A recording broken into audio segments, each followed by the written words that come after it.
C'est quoi déjà? C'était Copenhague? Là, un jour une ville là que je dois faire? Oui, c'est ça. Sauf qu'on y est resté 3 jours. Oui. Donc en fait, c'est un jour une ville, après c'est 3 jours une ville, et ensuite ça sera 5 jours une ville.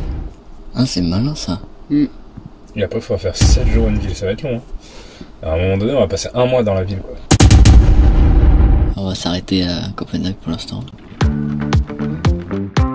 On est arrivé le dimanche. Le dimanche, c'est gratuit, les stationnements. Donc on s'est garé à côté du parc des Tivoli, qui est un parc d'attractions. Jusqu'au lundi matin, c'était gratuit. On était quasiment plein centre. Donc après, on s'est éloigné. Le deuxième jour, on est allé dans une zone bleue qui est moins chère et tu payes 6 € la journée ou 8 € la journée. Les cartes sont accessibles sur internet, c'est bien de voir les zones. Il suffit clairement de ne pas aller dans la rouge, d'aller dans la bleue à côté ou dans la verte qui touche la bleue et qui est toujours proche du centre, et c'est beaucoup moins cher. C'est ça, tu marches 5 minutes, 10 minutes, t'es dans le centre, c'est largement suffisant. Et Copenhague avait un peu la réputation d'être hostile aux voitures, donc de ne pas pouvoir y aller. Alors c'est vrai dans la vieille ville, mais par contre, c'est quand même très accessible. Hein. C'est très facile.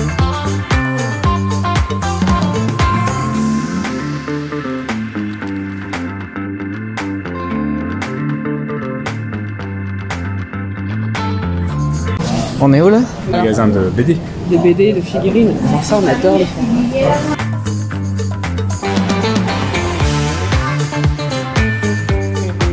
Après, on a promené dans l'artère principale. On a fait le magasin Lego. Gros magasin Lego.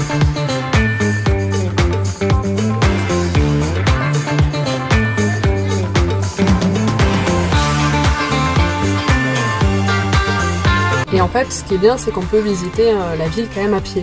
Elle est grande, mais vraiment, ça se fait. On peut aller jusqu'à Nyhavn. Je crois que c'est comme ça, c'est le quai avec les maisons colorées. Et ça, c'était joli. Oui. Donc là, c'est vraiment quelque chose à faire, même si c'est quelque chose de touristique, oui, certes, mais c'est vraiment très joli.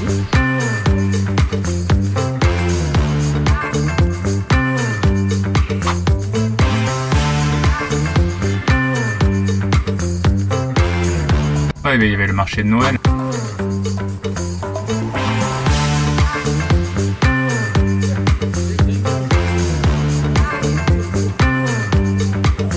Ensuite, on a pu aller jusqu'à Christiania, qui est très connu, donc ce quartier qui est indépendant aujourd'hui. C'était quand même très intéressant pour le côté artistique. C'est vraiment, on sent que ce sont des grands enfants qui ont une ville à eux, ils peuvent faire ce qu'ils veulent. Donc c'est tagué de partout, c'est coloré. Ça, c'était moi ce que j'ai beaucoup aimé.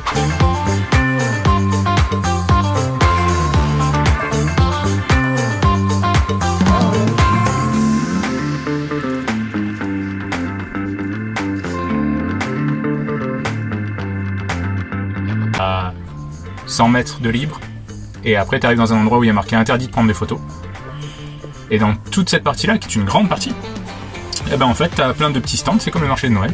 Oui, c'était très surprenant d'ailleurs, des barreaux de shit, et puis hop, ils ont une balance, voilà. Tac tac, on s'est dit mince, du coup on a rebroussé chemin, et effectivement la ville est aussi un peu délabrée, faut bien le dire, c'est-à-dire qu'il y a des tréteaux de partout, bon, il y a les bâtiments, c'est délabré. En tout cas, en période hivernale, c'est peut-être pas aussi beau que l'été.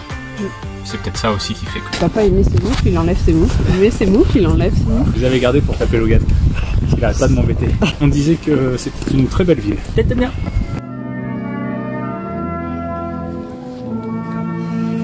On y est allé vraiment avec pas de budget, c'est-à-dire que tout ça, on a pu se régaler pendant 3 jours. Par contre, s'il y a un budget alloué aux activités, il y a énormément de choses à faire, c'est quand même très culturel aussi.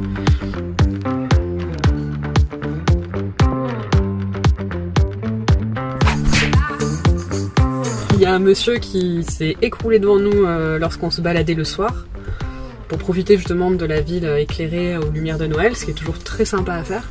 Avec sa femme, et puis ils sortaient du restaurant, ils avaient 70 ans je pense. Pendant que Coco appelait les secours, il y avait un espèce de Uber Eats en vélo, et le type il voit la scène aussi, il était avec nous. Et à un moment donné, la femme lui dit appelle l'ambulance, et lui il regarde son téléphone, il dit ah, une ambulance. Mais mec, tu faisais quoi depuis tout à l'heure? Donc du coup il appelle l'ambulance, il lui dit finalement, le monsieur qui était par terre, on l'avait mis en position latérale de sécurité là, mais il ronflait. On aurait dit qu'il dormait en fait, il a fait un blackout, il dormait par terre, il s'est réveillé et ils ont refusé les secours, donc du coup ils sont pas venus. Par contre on les a ramenés jusqu'à chez eux en marchant tranquillement. Improbable, le couple, c'était un couple d'interprètes, français. Ils parlaient français naturellement. Ils avaient vécu 20 ou 30 ans. À Strasbourg. Et puis le lendemain, c'est Douy qui a fait un malaise. Là, du coup, on n'a pas réussi. Ça, par contre, on a porté assistance à Douy, c'est quelque chose qu'on a un petit peu plus de mal. Mais pendant qu'il s'est fait réparer, c'était pas grand-chose. On a pu du coup aller dans un hôtel, vraiment juste à côté de Tivoli, donc le parc d'attractions, et c'était vraiment super, ça de profiter. Ouais, puis c'était payé par la Massif, donc c'était cool. La Massif, regarde. On va dire les sièges, il y en a marre. Toilette publique, 5 étoiles. Mais alors, palace, plus propre qu'à la maison, chauffé. Propre, en bon état. Parce que Pierrot, il fait les toilettes tours. Comme de rien, ça en dit beaucoup, parce que quand chez nous ça sent l'urine, chez eux, c'est archi. Les choses sérieuses commencent, il fait 3 degrés. On est en plein après-midi. Dans la cabine.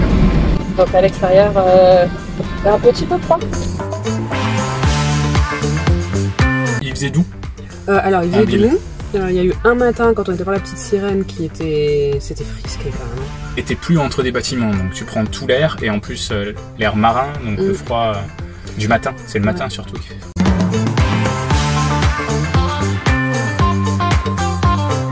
Ah, on a vu la garde au Royal marcher. Oui, ils sont rigolos. Faut pas compter sur le Danemark pour nous défendre. Ils sont mignons. Mais c'est des tout petits Danois.